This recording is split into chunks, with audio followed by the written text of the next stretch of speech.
Yellow just walking in the house in my road, gotta make her put it on. She don't like wearing clothes, just left Concord, North Carolina. I was licking on booty in a whole lot of vagina. Eat a boozer with some ice cream, she'll remember you. Ice Cube make it chip, shiver like the way they do.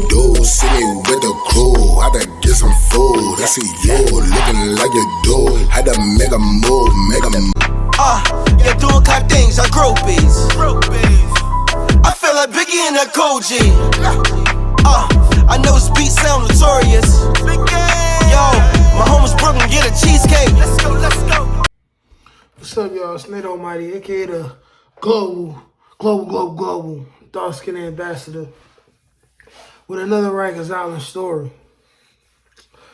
I want to talk about the life of a predicate slasher.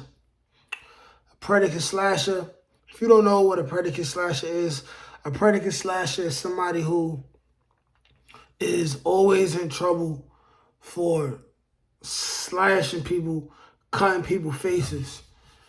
And this is probably more prevalent in New York City jails more than anywhere else. It's just a culture, you know. Slashing someone's face in New York in the streets is like breathing.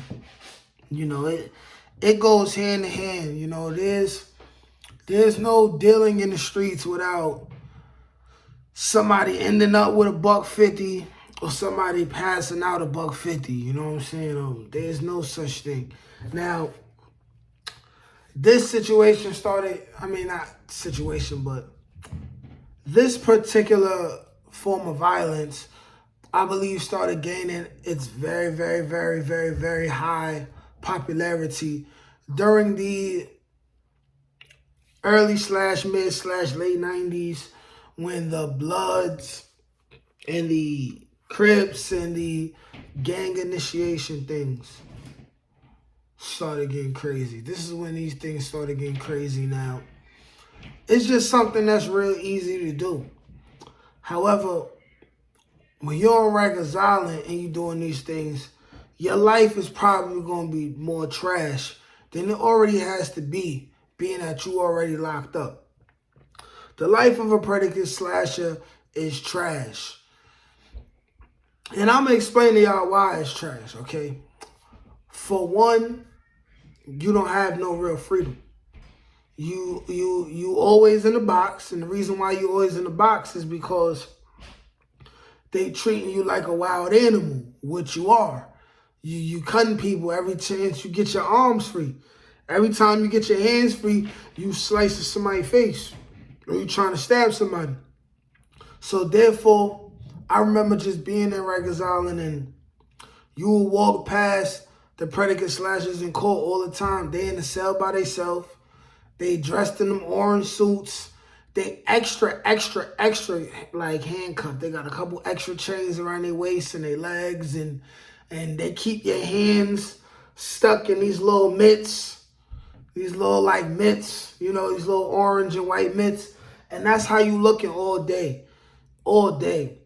Now, if you known for being a predicate slasher and you extra violent and you go into court looking like that, and it's known that your classification is high because you keep trying to stab people or you keep cutting people's faces, you know, that'll make you look bad in court. That'll make them have less leniency on you when it's time to sentence you, especially if you locked up for a violent crime. You know, it's just whack. Like when you visiting somebody in Rikers Island, you get to touch them. You got a girl, you get to kiss your girl. You got kids, you get to hold your kids, right? When you're a predicate slasher and you always in trouble and you go see your people, it's like I remember, you know, like they'll have their section. They'll have their section where you walking out into the dance floor. The dance floor is a visiting floor for those of y'all who don't know what I'm talking about. You walking out and then you'll see, I'll look to the right and it'll be a predicate slasher. He all cuffed up and all of that. He got his hands like this. He got the mitts out. He got the orange jumpsuit on. He's like in some like plexiglass like booth type of thing. Plexiglass booth type of thing. All he able to do is talk to his family, but he can't touch them. He can't hold them. You can't grab your girl buns real quick. You know, you can't kiss on the neck real quick, put your tongue in her mouth and all of that. You can't do that because you're a predicate slasher. You know, because people like that in situations, like a predicate slasher is the type of person who he not in trouble. Maybe he just got out the box, but he got the thing on him and he see more beef that he got. You feel me? And in the middle of the visiting floor, you know what I mean? He'll go and he'll slash somebody else. You know, so in order to prevent that, they just keep you chained up. They just keep your hands mitted up. You know what I'm saying? And then you got to deal with it like that. Another thing I want to say is that just because somebody's a serial slasher do not mean they're official, do not mean they're gangster. It does mean they're very violent. But here's the thing. Most slashers and serial slashers are crash dummies, followers, do boys. You know what I'm saying? This how the gang thing goes. You know what I'm saying? Like there's a hierarchy. The bosses get their hands dirty the least, as bosses should. They probably through violence or other important means, they manage to get up to a boss position. Bosses just don't get their hands dirty, you know what I'm saying? It's the people at the bottomest of the steep hole that get their hands dirty that get in trouble the most, you know what I'm saying? So the average serial slasher you'll see that's always in trouble for slashing, it ain't because he's a boss or he's a gangster. It's because he's a crash dummy. It's because he's a do boy. It's because he got told that if he want to get his rank up, it's someone who has an issue with whoever's someone who got higher authority than they are. And they like, yo, listen, you want higher rank? Stab him. Eat his food. Eat his food. It's you a do boy. Like you're not a gangster. You're not a gangster. Cutting somebody don't make you a gangster. You know what I'm saying? Sometimes you got to deal with people in a certain type of way, so you do it.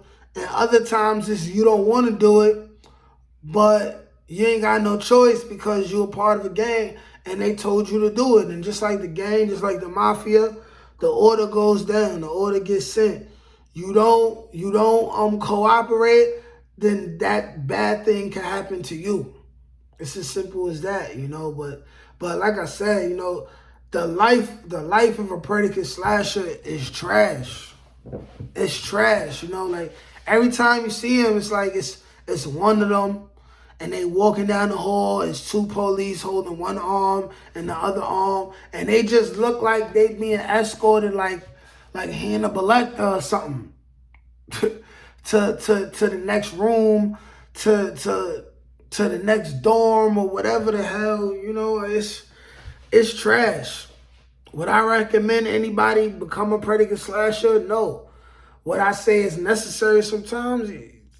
Sometimes you gotta do what you gotta do, you know. Sometimes you gotta grab your blade and put a little work in. Sometimes you gotta do the damn thing. Sometimes you gotta do your thug dizzle, you know. But it's trash. It's trash, you know. Like you always in the box. Like you're always in the box, which means you ain't never enjoying commissary the way you really wanna enjoy commissary, unless you a big Willie and people bringing you stuff. But most people in the box, most people in jail, period, are not big willies. They not big willies, you know what I'm saying? They little homies. They little dudes. They nobodies. So you ain't enjoying all the perks of having all the extra sweets and all the extra good food for commissary, because you know the box in Rikers Island is trash. Like you're not even really allowed to have a radio. They only allow you to get like toiletries and like stamps, papers, pencils, pens, deodorant, lotion, bacitration to beat your meat, and also put in your hair if you got waves and you training your hair for waves. But other than that, it's trash, you know what I'm saying? And if you listening to any of these other dudes, and they talking about Rikers Island and all that, and they talking like, you know, they was predicate slashers and they was always eating niggas' food and all of that, you know, it's a chance he was just official and he was putting in work. But it's another chance that he was just a crash dummy. He was day room and he was being told what to do just so he could be cool in the game, you know?